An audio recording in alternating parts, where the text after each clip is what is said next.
तो animal breeding है topic.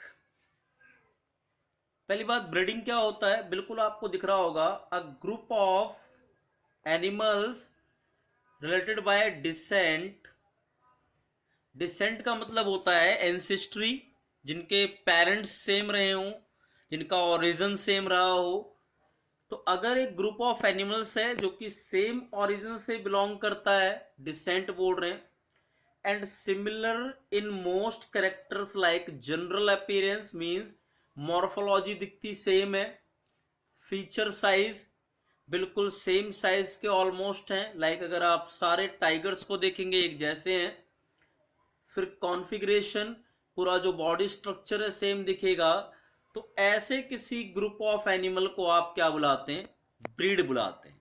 क्या बोल रहा हूं मैं कि ऐसा कोई ग्रुप ऑफ एनिमल जिनमें सेम डिसेंट है। डिसेंट का मतलब सिंपली यू कैन से ओरिजिन। ओरिजिन बोल रहा हूं मैं, डिसेंट का मतलब सेम ओरिजिन है, सिमिलर मोस्ट करेक्टर्स हैं, general appearance like body size वगैरह, शेप वगैरह उनका आप बोल दें ऑल ओवर स्ट्रक्चर मॉर्फोलॉजिकली और बहुत हद तक एनाटॉमिकली भी सेम है। तो उनको आप एक ब्रीड के एनिमल्स बुलाएंगे। लाइक आप जानते हैं ब्रीड, जैसे वो डॉग्स वगैरह में आपने पढ़ा होगा, कोई अल्सेशियन डॉग है, कोई आपका जो है बोल दें आप बुलडॉग की ब्रीड है, कोई डिफरेंट काइंड ऑफ ब्रीड है, तो इस तरह से आप उसे ब्रीड बोल देते हैं। तो और प्रोसेस जिसके थ्रू ये ब्रीड प्रोड्यूस की जाती हैं उन्हें एनिमल ब्रीडिंग बोलते हैं। पहली चीज, अब एनिमल ब्रीडिंग का मेन टारगेट क्या है, किस लिए हो रहा है एनिमल ब्रीडिंग?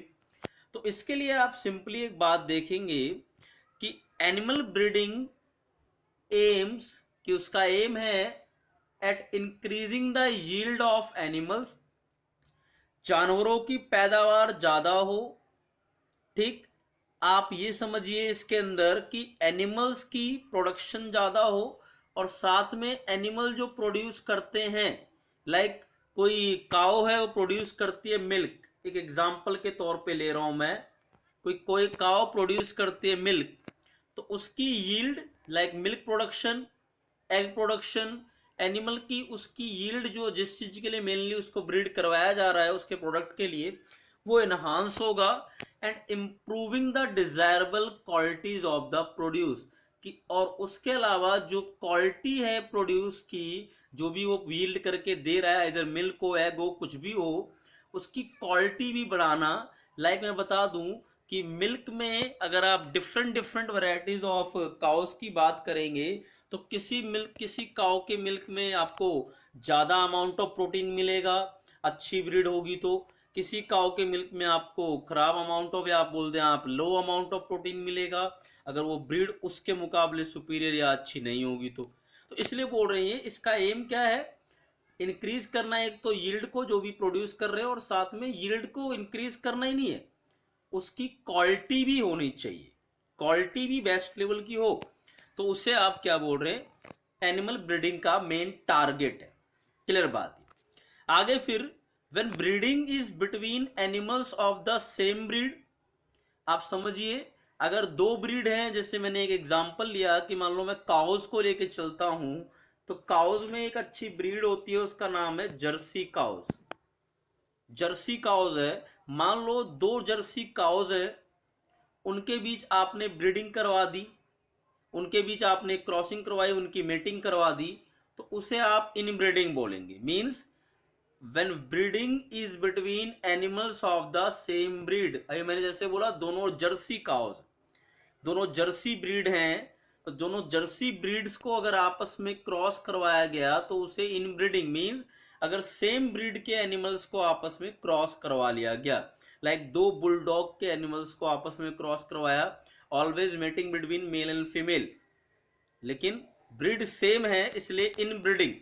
लेकिन अगर यही ब्रीड या क्रॉस जिसे आप मेटिंग बोल देते हैं, वो अगर आपने दो डिफरेंट ब्रीड के बीच करवाया, दैट पर्टिकुलर ब्रीडिंग डिवाइस या process called as out breeding, क्योंकि वो सेम ब्रीड में नहीं है, ब्रीड से बाहर की है, that's why called as out breeding. तो एनिमल ब्रीडिंग में सबसे पहला है उसे बोल देते हैं आप इनब्रीडिंग।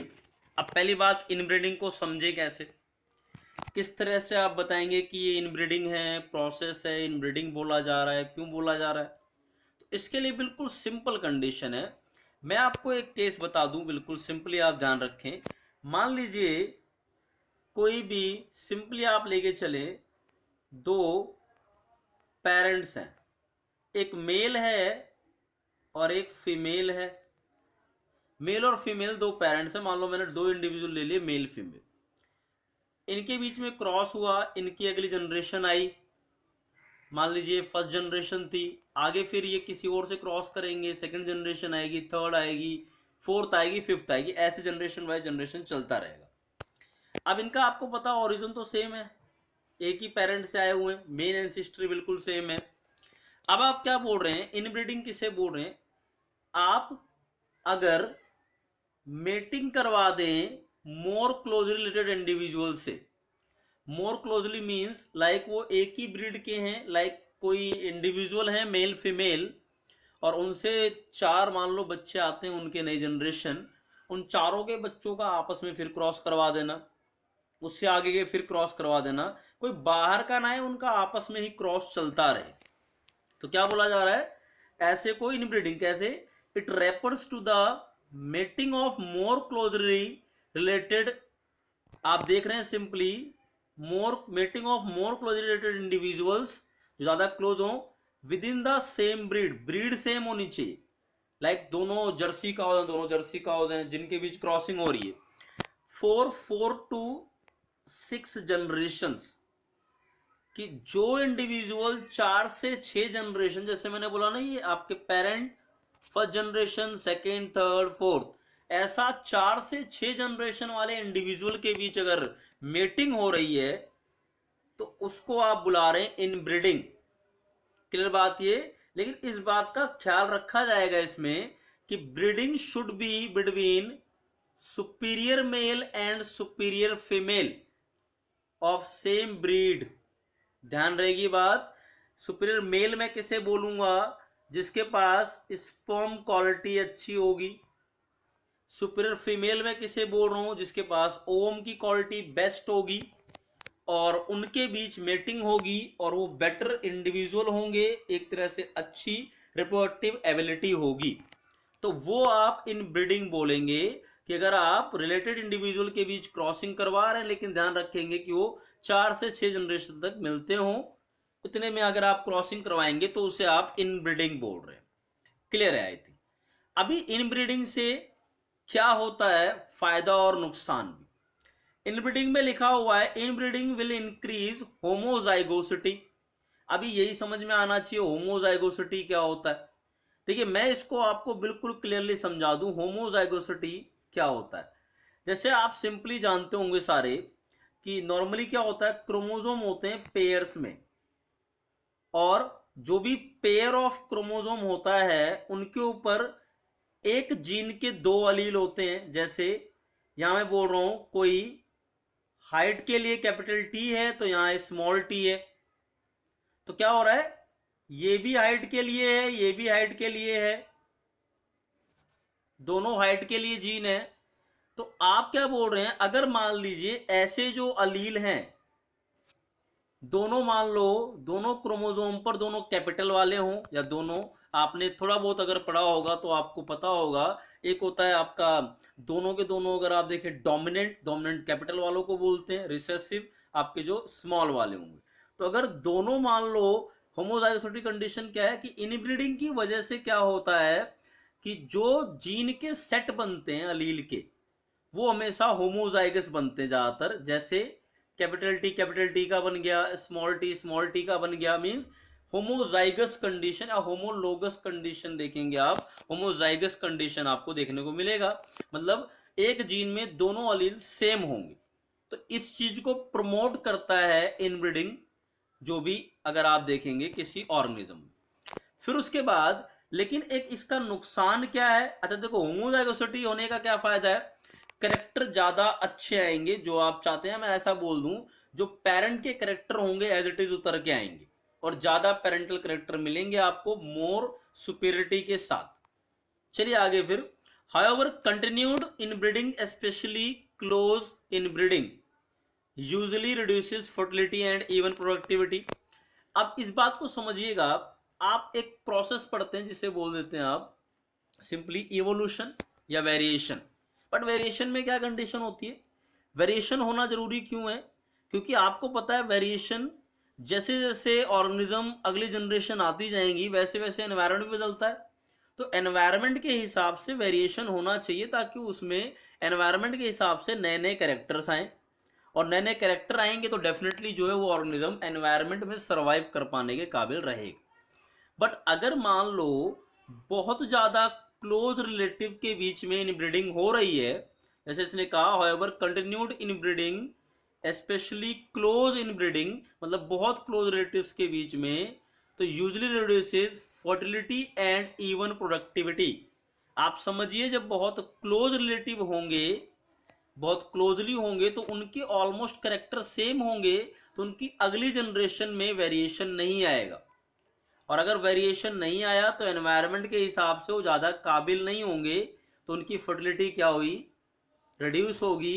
क्यों ऐसा हो रहा है, लेस वेरिएशन के कारण, लेस वेरिएशन के कारण हो रहा है। और दिस पर्टिकुलर कि जो भी इनब्रीडिंग होने की वजह से लगातार अगर कंटिन्यूसली चल रहा है जनरेशन टू जनरेशन, तो फर्टिलिटी और इवन प्रोडक्टिविटी जो घटती है उसको आप बोलते हैं इनब्रीडिंग डिप्रेशन फेनोमेना बुलाया जाता है। कि लगातार अगर मान लो हुआ प्रोडक्टिविटी घटती जा रही है, फर्टिलिटी पावर, क्योंकि इनब्रीडिंग हो रहा है जनरेशन टू जनरेशन, तो उस फेनोमेना को बोलते हैं इनब्रीडिंग डिप्रेशन। और एक छोटी सी बात ध्यान रखिएगा, ये जो फर्टिलिटी घटना बोल रहा हूं मैं कि किसी ऑर्गेनिज्म में इनब्रीडिंग के कारण फर्टिलिटी घटना, इनब्रीडिंग डिप्रेशन बोलते हैं। और फर्टिलिटी पावर को बोलते हैं बायोटिक पोटेंशियल।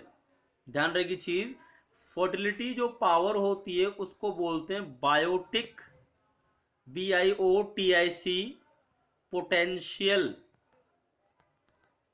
किसी भी ऑर्गेनिज्म की फर्टिलिटी पावर को क्या बोलते हैं, बायोटिक पोटेंशियल के नाम से बुलाया जाता है, बायोटिक पोटेंशियल। क्लियर, इसको कई जगह एक नाम और लिखते हैं, फेकंडिटी। कैसे फेकंडिटी, FECUNDITY, फेकंडिटी या बायोटिक पोटेंशियल, किसी पर्सन की एबिलिटी टू रिप्रोड्यूस। और यही बायोटिक पोटेंशियल फेकंडिटी क्या होती है, इनब्रीडिंग डिप्रेशन बहुत ज़्यादा होने की वजह से लूज हो जाएगी, घट जाएगी, process called as inbreeding depression. बिल्कुल सिंपल बात समझ में आती है।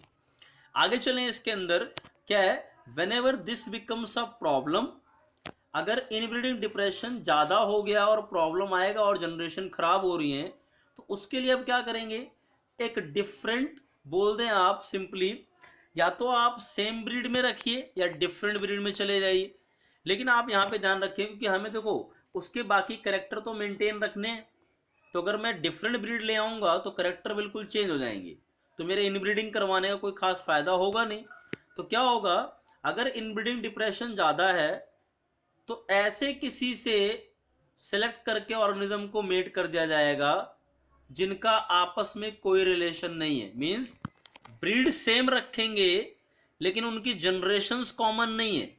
मींस एक मान लो जर्सी है, दूसरी भी जर्सी है, काऊ की बात कर रहा हूं मैं, और एक जर्सी की काऊ की कोई छठी जनरेशन थी, दूसरी जर्सी की काऊ की कोई छठी जनरेशन थी, उनके बीच में आपस में क्रॉस करवा देना। ब्रीड सेम है, दोनों जर्सी हैं, लेकिन उनके बीच ज़्यादा क्लोज रिलेशन नहीं है, अनरिलेटेड हैं, तो उनके बीच अगर क्रॉस करवाओगे तो कुछ नए कैरेक्टर, कुछ वेरिएशन उभर के आएगा, और उस वेरिएशन से आप ये फर्टिलिटी जो इसकी वजह से घट गई इनब्रीडिंग डिप्रेशन के कारण, वो रिस्टोर हो जाएगी, दोबारा से मेंटेन हो जाएगी। क्लियर। फिर देखिए आगे इसमें है अगला, आउट ब्रीडिंग बोल रहे हैं। आउट ब्रीडिंग क्या चीज है इसको भी समझना बहुत जरूरी। आप सिंपली, मैंने बताया आपको कि इनब्रीडिंग में आप रिलेटिव देखेंगे क्लोज, उनके बीच क्रॉसिंग हो रही है। यहां क्या बोला जा रहा है, अगर ब्रीडिंग हो रही है अनरिलेटेड एनिमल्स के बीच, it is breeding of the unrelated animals which में between individuals of the same breed और बिटवीन डिफरेंट ब्रीड्स और डिफरेंट स्पीसीज। समझिएगा बात कि आउटब्रीडिंग क्या है, अगर ब्रीडिंग हो रही है या मेटिंग हो रही है इंडिविजुअल्स के बीच में, चाहे वो सेम ब्रीड के हों लेकिन अनरिलेटेड है, कोई कॉमन नहीं है कि 4 से 6 जनरेशन तक कॉमन चल रही है, कुछ कॉमन नहीं है, ब्रीड बेशक सेम है लेकिन अनरिलेटेड है, या फिर हो डिफरेंट ब्रीड्स के बीच, वहां पर रिलेशन की बात ही खत्म हो गई, या फिर स्पीसीज ही डिफरेंट हो, तो ऐसे को आप क्या बोलेंगे, इन breeding sorry out breeding condition बुलाएंगे आप। कि आउट ब्रीडिंग क्या है, ब्रीडिंग है of the unrelated animals in which individuals of the same breed between different breeds और डिफरेंट स्पीसीज आर मेटेड और क्रॉस्ड, तो उसे आप क्या बुला रहे हैं, आउट ब्रीडिंग के नाम से। देन उसके बाद आगे है एक आउट क्रॉसिंग। मैं आपको बता दूं ये जो आउट क्रॉसिंग है एक तरह से आप बोल देंगे टाइप ऑफ आउट ब्रीडिंग है, आउट ब्रीडिंग का ही एक टाइप है आउट क्रॉसिंग, कुछ अलग नहीं है। तो इसमें लेकिन क्या है आप इसको समझे, आउट क्रॉसिंग में क्या होता है, simply you can say out crossing में this is practice of mating of animals within the same breed.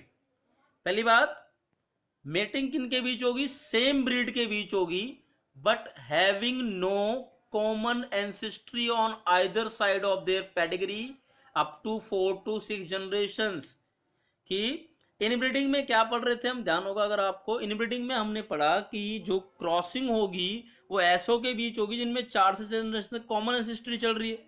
यहां क्या पढ़ रहे हैं हम कि ये है तो सेम ब्रीड के बीच, out crossing is mating between same breed, दोनों जर्सी बोल रहा हूं, दोनों बुलडॉग बोल रहा हूं, ऐसे बोल रहा हूं मैं, but there will be no common ancestors, वो एक फैमिली से बिलोंग नहीं करते, अनरिलेटेड है, और 4 से 6 जनरेशन तो मिनिमम इनमें कोई एंसेस्ट्री नहीं होगी, दोनों का कोई रिलेशन नहीं होना चाहिए इतनी जनरेशन तक, तो उस पूरी क्रॉस को आप क्या बुलाएंगे, आउट क्रॉसिंग।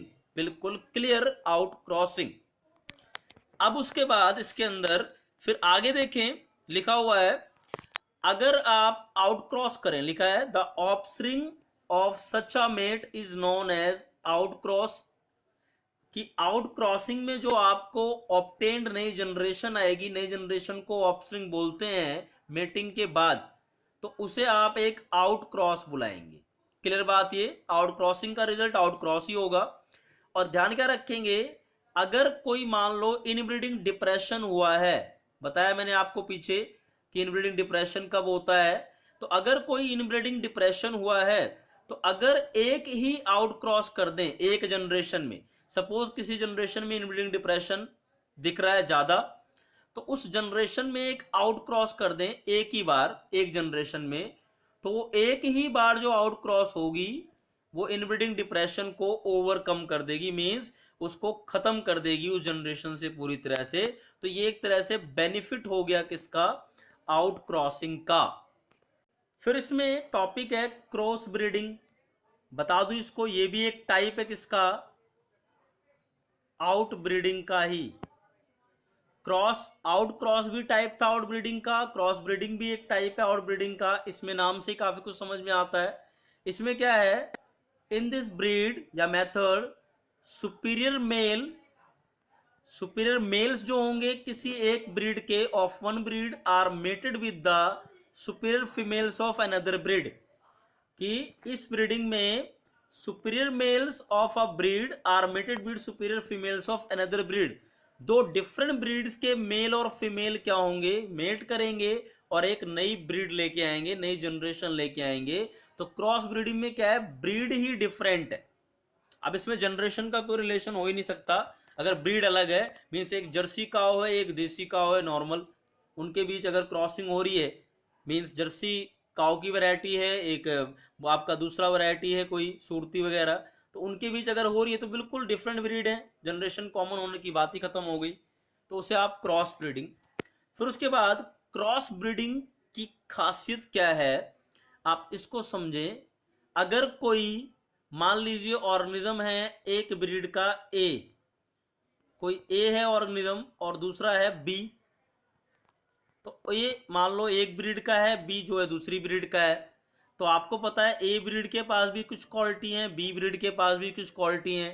तो अगर आप दोनों को क्रॉस करवाएंगे तो आपको क्या मिलेगा, cross breeding allows the desirable means होता है जरूरी, जो बहुत आप बोल सकते हैं हाई क्वालिटी हो गई, desirable qualities of two different breeds to be combined. जो दो ब्रीड आपस में मेट करेंगी, क्रॉस ब्रीडिंग में क्या मिलेगा आपको, उन दोनों की क्वालिटी नई जनरेशन में मिलेगी।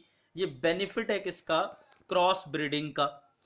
उसके बाद आगे लिखा है the progeny hybrid animals, the progeny hybrid animals may themselves be used for commercial production. अब आप समझिएगा क्या लिखा हुआ है, प्रोजनी मीन्स होता है नई जनरेशन, न्यू जनरेशन की बात हो रही है। तो क्या बोला जा रहा है, क्रॉस ब्रीडिंग की वजह से जो भी नई जनरेशन जो हाइब्रिड थी, हाइब्रिड मीन्स दो ब्रीड की, जो भी प्रोजनी या नई जनरेशन है जो हाइब्रिड एनिमल है, उसको आप आगे चल के और यूज कर सकते हैं, उनका आपस में क्रॉस करवा सकते हैं और कमर्शियल स्केल पर उनकी क्वालिटी प्रोडक्शन को प्रोड्यूस कर सकते हैं। मींस अगर आपके पास एक कोई आ गई सुपीरियर ब्रीड की, आप उसको बार बार क्रॉस करवा के उसको कमर्शियल स्केल, मतलब होता है लार्ज अमाउंट में, उसको आप प्रोड्यूस कर सकते हैं। That is about cross. तो यहां पे जो है आगे हम देखें, अगर एक एग्जांपल है क्रॉस ब्रीडिंग का, सिंपली एक इसका एग्जांपल है क्रॉस ब्रीडिंग का जो पीछे हमने पढ़ा। तो क्रॉस ब्रीडिंग में एक एग्जांपल क्या है, एक वैरायटी है उसे बोलते हैं हिसार डेल, और हिसार डेल एक नई वैरायटी है शिप की। किससे डेवलप की गई है, पंजाब में डेवलप की गई है। और किसको क्रॉस करवाया गया है, एक बीकानेरी ईव है और मेरिनो रैम्स है। आप समझिएगा ये बीकानेरी जगह का नाम है और ये टाइप ऑफ वैरायटी है किसकी, शिप की। बट ध्यान रखना ईव बोलते हैं आप फीमेल को, जो फीमेल शिप है उसे, और रैम बोलते हैं जो मेल शिप होता है उससे। ठीक, तो मरीनो मेल या रैम्स बोल रहा हूं मैं, मरीनो वैरायटी की, और बीकानेरी वैरायटी की फीमेल, इनका आपस में क्रॉस किया, डिफरेंट वैरायटी हैं, डिफरेंट ब्रीड्स हैं, तो उससे एक नई वैरायटी निकल के आएगी। उस नई वैरायटी को आप नाम क्या बुला रहे हैं, हिसार डेल वैरायटी बुलाया जा रहा है। Clear, that is about your cross breeding. Clear, तो इतना इस लेक्चर में आप कर लीजिएगा क्रॉस ब्रीडिंग तक, तो ये सारा आप ध्यान रखिए।